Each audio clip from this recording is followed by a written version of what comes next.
Hey, it's Jack from Jack Gately Real Estate. Quick video on the Cape Cod Disclosure to all buyers. So very important, especially on the Upper Cape.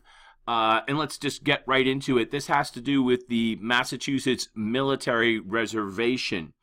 And there's a special form. You go over to your library selection to the upper right-hand corner in zip forms, and if you don't know how to get into zip forms, you might want to watch my video getting started with zip forms on this same YouTube channel. You go to the Cape Cod Library to the upper right, and you select the disclosure, Cape Cod Disclosure to all buyers. So let's launch that up there for you, and there we go. We'll go full screen so you can see the whole thing. Perfect. Disclosure to all buyers of property located above or contaminated groundwater plumes issuing or issued from the Massachusetts Military Reservation. Applicable to properties in Bourne, Falmouth, Mashpee, and Sandwich, which is the Upper Cape. So what they're saying here is that the military reservation has been for decades emitting underground pollution and probably will continue to do that for some significant other time in the future. We don't know how long. Now, under federal and state law, there's this construction that says if there's pollution on your property, you are liable even if you didn't put it there. And maybe it was there from decades before you even owned it. It's too bad, you're still liable. Basically, this form says, hey, there could be pollution, but good news, we're not going to hold you liable as long as you didn't cause or contribute it. In other words, what they're saying is if the pollution comes from the military reservation, you're off the hook. All right, so the first paragraph, it's a really short form actually, basically just tells you that there's a current and ongoing and potential threat of environmental pollution conditions created from the military reservation and other sources. After being informed, you could contact your federal and state and local agencies for further information. Be advised, however, that the EPA has ruled that it will not, here's the good news, hold property owners and developers liable.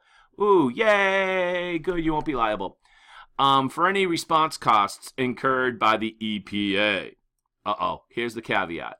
As long as these owners and developers had nothing to do with the cause or they had no contributing factor to the contamination. So that's really important. So if you owned a gas station in this general area and you polluted from your gas station, then you will be liable.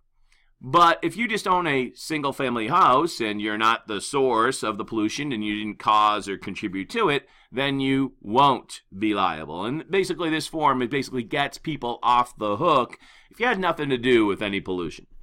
So it's also, the next sentence says that Massachusetts basically has the same policy, which means that they will not enforce what we know here locally to be our state Superfund law, Chapter 21E. So they will not enforce Chapter 21E if, again, the pollutions come from the military reservation and you did not cause it and you did not contribute to it. The EPA, they inform you, will promptly provide individual letters to eligible property owners and developers. Promptly, for you and me, we might consider promptly 2 or 3 days. I'm just guessing, and I've never actually had a client go get one of these. I'm going to guess that probably takes a good 3 or 4 weeks to get one of those. So you don't need it from the EPA before you close because the EPA regulation or ruling covers you.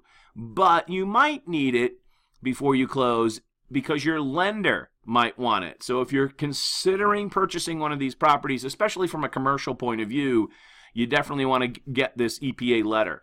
Or if you're selling, I would, as soon as you're kind of considering selling, you might want to go and get your EPA letter right off the bat so that you can provide it to any potential buyer.